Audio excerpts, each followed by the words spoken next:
I've always kind of like had dreams and stuff of people who have passed, who have like come and talked to me about things. But the first time it really happened is when I was really young. We had these family friends that we would always hang out with. My parents told me that they had all like passed in a car accident.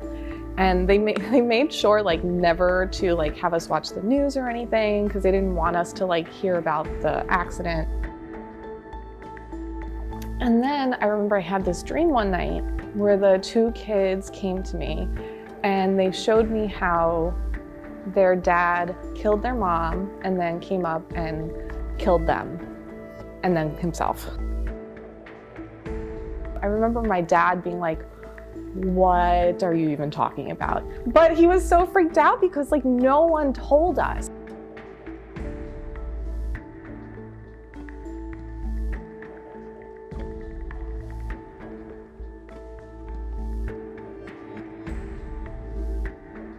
How did I go from teaching to mediumship? It was a process.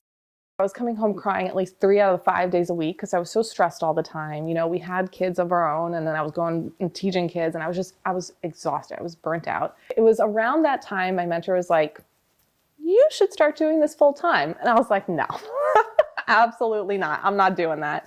I had a family. Like, I can't just leave my normal job. Like, I can't do that. I need stability.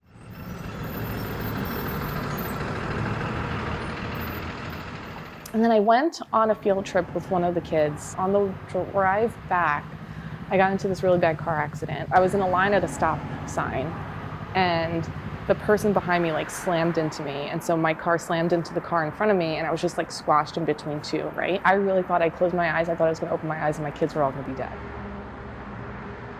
It was like that moment I realized, oh my God, like everything could end at this moment. Do I just want to be miserable? Like, did I want to end my life being miserable? And that's when I was like, all right, universe, I hear you.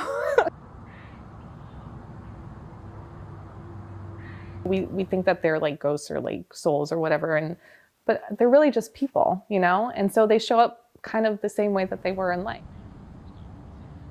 Sometimes things come through as just images, like I might see a pool or I might see like a lawnmower, and those things can either be like literal, like this person loved to mow lawns, or figurative, like they loved being outdoors. I only get these bits and pieces. My favorite is like when they give me chills on my body. I'm like, all right, what happened to this person's arm? Like, did they break their arm? And they're like, yeah, they did. I'm translating a completely different language of just like symbols and metaphors and feelings and trying to make it make sense to the person across from me. I think it's just important for people to know that like on the other side of like grief and these hard things, there's joy, you know? I think sometimes we get stuck in these bad places that we're in and we forget that there's always a light at the end of the tunnel. And I think that's important for people to remember.